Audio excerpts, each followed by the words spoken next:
nous allons répondre tout de suite à la question de Gus. Étant donné que là-haut, nous vivons en multiplicité, vivons-nous également en multiplicité physique 3D, 4D? Alors bon, j'avoue que j'ai rien compris à la question, c'est très complexe. Souvent les questions, déjà les gens ne s'aperçoivent pas, ils ne posent pas une question, ils posent une réponse.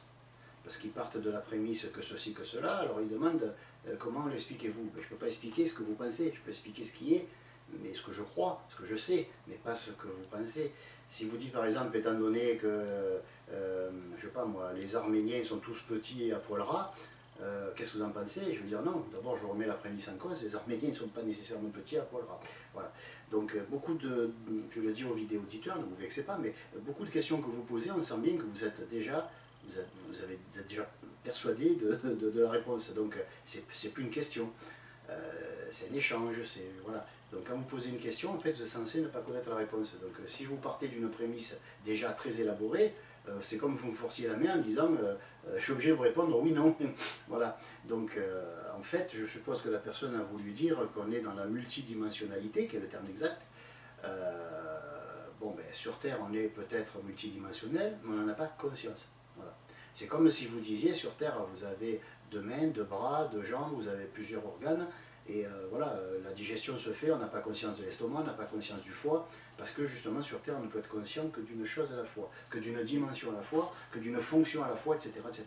Si on se concentre sur la respiration, ben, on ne peut pas se concentrer sur la digestion, sur les battements du cœur, etc.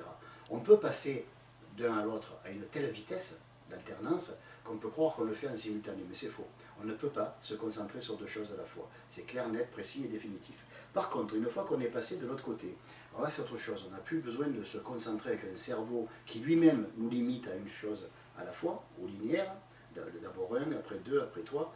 Donc quand on fait trois, ben on a fait un, deux et trois. De l'autre côté, on peut faire les trois en même temps. Hein. On a une vision globale et donc on a une perception globale.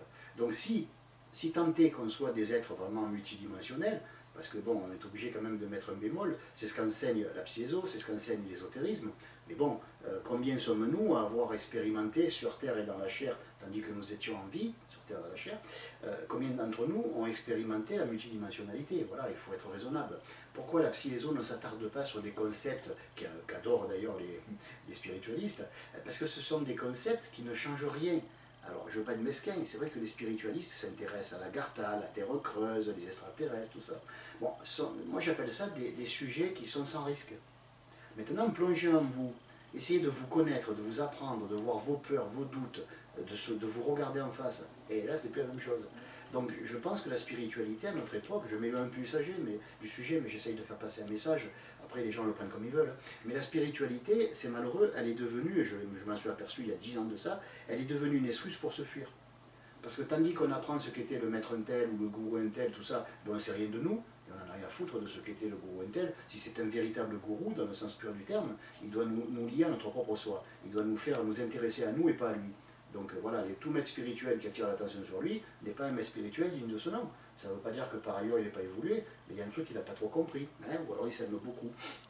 Donc on est à une époque où la spiritualité devrait être authentique, c'est-à-dire s'informer sur soi, s'occuper de soi, ne pas s'intéresser aux autres, parce que les autres, ben, ils n'ont qu'à le faire à notre place, et comme ça les vaches seront mieux gardées.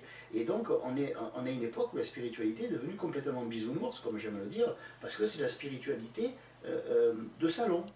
La spiritualité qu'on peut faire en buvant le thé ou en buvant un coup au comptoir, hein, ou à table entre jeunes, hein, comme avant les jeunes à Paris, surtout les jeunes qui allaient dans l'université, ils refaisaient le monde autour d'une tasse de thé, comme on disait, ou une bière, peu importe. Mais je veux dire par là que quand ils quittaient le bistrot, le patron était mort de rire parce qu'ils avaient changé tout le gouvernement, et le gouvernement était toujours le même. Hein, voilà, c'était que du blabla, c'était un rêve, c'était le moi idéalisé, etc. Et je trouve que la spiritualité est devenue un peu trop idéalisée. Elle est devenue sans risque. On ne prend plus de risque. L'ésotériste est quelqu'un qui met on va dire, ses oreilles sur le bio chaque jour. Il essaye de se voir en face et il est apte à voir qu'il s'est trompé, qu'il a fauté, mais qu'il s'est complètement fourvoyé. Donc il va être obligé du jour au lendemain de tout changer, de quitter ses bases, de les détruire pour en construire d'autres. Le véritable ésotériste est un haut voltigeur. C'est quelqu'un qui marche sur un fil qui peut casser à chaque instant et qui a intérêt à réfléchir s'il va se trapper par les mains, par les pieds et comment il va faire pour s'en sortir. Tandis que la spiritualité de maintenant, d'ailleurs on ne dit plus ésotérisme, c'est quand même assez bizarre et instructif en même temps. Maintenant la spiritualité c'est que pensez-vous de la fleur de vie, que pensez-vous des plans ceci, des plans cela, qu'est-ce qui se passe après la mort. Je sais pas, moi je m'occuperai de ce qui se passe après la mort quand je serai mort. Hein, voilà. C'est bien d'apprendre un petit peu, mais il ne faut pas perdre de vue que le but, tandis qu'on est sur Terre, c'est nous. On doit s'étudier nous. Il faut qu'on comprenne pourquoi on est malheureux, pourquoi si on est heureux, pourquoi on n'est pas plus, pourquoi on est pauvre, pourquoi on est riche, pourquoi on vient dans tel pays, pourquoi, et il y a de quoi en faire toute une vie. Mais de là à savoir s'il y a la terre creuse, que faisaient les maîtres, qu'est-ce qu'ils mangeaient au petit déjeuner, etc. Tous ces sujets qui sont... ils servent à rien. Je suis désolé. Oui, c'est de la culture générale, mais bon, c'est sur une tartine, on peut mettre aussi de la confiture, et elle déborde de tous côtés. Mais à un moment donné, est-ce qu'il a besoin d'avoir un peu de tartine dans la confiture? Il faudrait qu'il y ait un peu de confiture sur la tartine plutôt.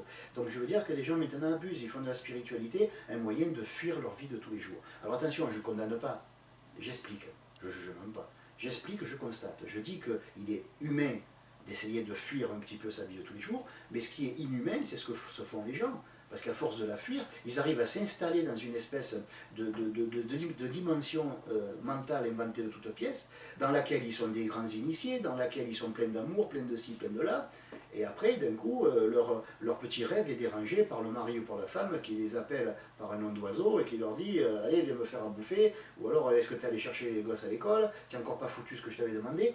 Et là, c'est un brutal réveil. Et voilà, je veux dire, on a tous passé par là, mais on n'est pas obligé d'y rester. Il y a des gens qui disent « Ah, mais moi, j'étudie la spiritualité, ou je suis spirituel depuis 40 ans. » Non, depuis 40 ans, ils rêvent.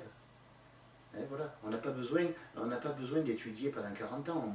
On peut avoir étudié des années, surtout si on veut se perfectionner et qu'on veut à son tour enseigner les autres. Donc il faut quand même passer de nombreuses années à étudier, à se perfectionner, pour ne pas raconter des conneries, pour ne pas mélanger ce qu'on croit avec ce qui est. Mais je veux dire que la spiritualité d'aujourd'hui, c'est un problème, c'est une grave problématique pour l'être humain. Ça devient un petit peu comme dans du Matrix, mais au lieu de nous planter des trucs derrière la tête où on est dans une matrice inventée, hein, les gens, ils se plantent, on va dire que c'est un implant qui n'est pas physique, mais qui est psychologique, hein, même pas psychique, et du coup ils sont dans leur rêve, et dans leur rêve ils sont des grands patrons, ils sont des grands manias de la presse, mais après quand ils retombent dans la vie de tous les jours, ben, ça fait mal au derrière, parce qu'ils tombent de haut et ils se font très mal. Voilà. Et il y en a qui tombent en dépression. La plupart comment on appelle ça, des gens que nous soignons, Laetitia et moi, Laetitia, mon épouse, des fois sont des gens qui ont entre 40 et 60 ans, et des gens qui sont tombés de haut, des gens qui ont été spirituels toute leur vie, comme ils disent, et finalement ils s'aperçoivent qu'ils ont passé leur vie à parler d'amour, mais ils ne l'ont jamais vécu. Ils ont passé leur vie à parler de paix, mais ils n'ont jamais atteint cette paix, ils n'ont jamais cellularisé, corporisé. Hein. Parce que la paix, c'est les cellules, donc ça doit rentrer dans les cellules. Et ils ont fait que parler de ce après quoi ils couraient, sans jamais l'avoir rattrapé, et encore moins atteint et vécu. Donc voilà, faites attention quand vous posez des questions, posez les bonnes questions. Il faut que vos questions vous concernent vous. Pourquoi? Parce qu'il n'y a rien de plus important et de plus intéressant que vous, parce qu'à la fin, c'est vous qui serez malheureux, c'est vous qui serez ignorant, c'est vous. Ce n'est pas être égoïste, vous êtes incarné pour vous, vous devez vous occuper de vous, et c'est vrai que ça peut détendre, comme on va au cinéma où on écoute un peu de musique classique, ou un peu de rock, ça dépend des goûts, bon, mais c'est ponctuel. Ponctuellement, on peut faire un petit peu de spiritualité, un peu à la grand-papa ou bisounours, ou appelez ça comme vous voulez, qui ne sert pas à grand-chose, mais qui détend, hein, comme on va voir un film. Mais on ne se prend pas pour l'héroïne ou le héros du film, et on ne reste pas sa vie durant. On peut jouer aux jeux vidéo, mais on ne va pas vivre de jeux vidéo. À part si on en vend, ça c'est autre chose. Mais je veux dire par là qu'il y a des jeunes, des fois, ils se confondent avec le héros, leur avatar, comme ils disent. Ça fait très peur tout ça, parce que on se dit que les jeunes sont de plus en plus dans un monde virtuel, et Internet, c'est vrai que ça n'aide pas. Eux, ça ne les a pas aidés. C'est très bien Internet, hein, c'est formidable, tout est formidable. Mais ce qui compte, ce n'est pas les choses, c'est ce qu'on en fait. Et c'est vrai que les jeunes ont tendance à s'enfermer dans le virtuel. Alors comme le virtuel est immense et sans limite, ils se disent « Où tu vois que je m'enferme, c'est sans limite ». Oui, mais justement, l'erreur peut être sans limite, et on peut se faire du mal sans limite aussi. Donc il faut faire attention, on est des êtres sociaux, on est des êtres physiques, on a les pieds sur terre, si possible il faudrait les conserver, et on a toujours le temps. Je ne dis pas que ce n'est pas intéressant d'apprendre à se dédoubler, d'apprendre qu'il y a une vie après la mort, mais faire un essai, dire oui, tiens, ça marche, bon maintenant je retourne dans ma vie tous les jours, j'ai un diplôme à passer, j'ai, je sais pas moi, j'ai une formation à terminer, voilà. Tandis qu'on est sur Terre, quand on ne sera plus là, on va se dire oh là là, quelle erreur j'ai commise, parce que sur Terre, j'étais dans l'adversité, j'étais dans la réponse à mon effort pour arriver à quelque chose, et du coup je pouvais me muscler, parce que quand je soulevais une haltère, ben, elle avait un poids. Là, de l'autre côté, quand je soulève une haltère, j'ai l'impression que je soulève une plume.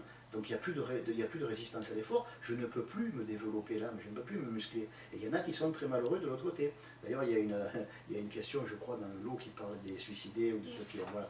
Donc ben, c'est vrai que finalement, c'est une forme de suicide de vivre sa vie dans sa tête au lieu de le vivre directement. Donc voilà, c'est vrai que je me suis éloigné, c'est vrai que ce monsieur va peut-être faire un peu la gueule en disant je n'ai pas demandé ça, mais ce que je veux dire, c'est que voilà, quand on voit quand même, répète la question, étant donné que là-haut nous vivons en multiplicité, vivons-nous également en multiplicité physique, 3D et 4D? Voilà, une question comme ça, je suis désolé, mais qu'est-ce que je vais répondre? Étant donné que, boum, ça y est, c'est fermé, je suis obligé de rentrer dans ce débat-là. Ben non, on ne sait pas finalement. À moins que ce monsieur y soit allé, pourquoi on serait en multiplicité?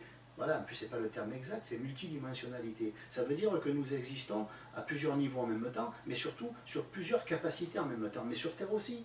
Mais on ne peut pas les assumer en même temps. Une mère peut être femme, elle peut être épouse, donc elle peut être mère, elle peut être mannequin, elle peut être chef d'entreprise, elle peut être ouvrière, elle peut être l'amie d'un ami, elle a plusieurs casquettes, mais elle ne peut pas être toute en même temps. Avec son mari, elle n'est pas une mère, enfin, j'espère.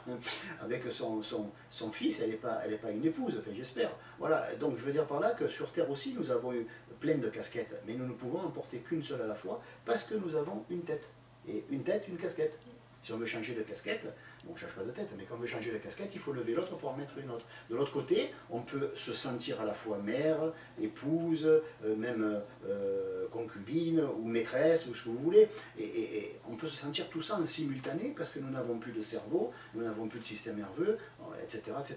Donc du coup, oui, sur la Terre comme au ciel, nous sommes des êtres multidimensionnels, on a plusieurs capacités, bon, on ne peut en user qu'une seule à la fois. Quand on lit, généralement on ne mange pas, ou quand on mange, généralement on ne va pas se baigner, ou quand on va prendre une douche, généralement, en même temps on ne fait pas autre chose. On est obligé d'être dans le linéaire, dans le ponctuel, une chose, deux choses, trois choses, et la journée passe, alors le lendemain on fait une autre chose, deux choses, trois choses, voilà. À part que de l'autre côté, on n'a plus besoin de se laver, on n'a plus besoin de faire un tas de choses, donc on est capable de percevoir 2, 3, 4, 10 choses à la fois, peut-être, jusqu'à 12 au maximum. Bon, voilà. Mais je veux dire par là que n'importe qui, quel que soit son niveau d'évolution, quand il arrive de l'autre côté, il peut voir de plusieurs endroits en même temps, et pas un après l'autre. Il n'a pas à se tourner pour voir derrière, devant, etc. Donc on peut vivre certaines choses d'une manière multidimensionnelle, mais pas totalitaire. C'est-à-dire qu'on ne peut pas... multi, c'est bien beau, mais bon, même de l'autre côté, et sans cerveau, système nerveux et système glandulaire, on ne pourra pas tout comprendre, tout savoir, tout voir, tout entendre en même temps, sinon on devient fou. Donc on peut percevoir 3, 4, 5 choses à la fois, ou 8 peut-être, peu importe. Mais pour nous, ça nous paraîtra énorme, parce que sur Terre, nous étions dans le linéaire, une chose après l'autre. Donc oui, quelque part, comme sur Terre, nous sommes dans la multiplicité, et j'y tiens, on y est déjà là. C'est pas le fait de mourir qui fait de nous des maîtres. Sur Terre, nous sommes déjà riches, mais nous pouvons dépenser qu'$1 à la fois. Mais de l'autre côté, on est riche, pas plus, pas moins, et on peut dépenser des centaines de dollars en même temps. Voilà. Alors merci pour cette question qui nous a permis de développer ce sujet, et à bientôt.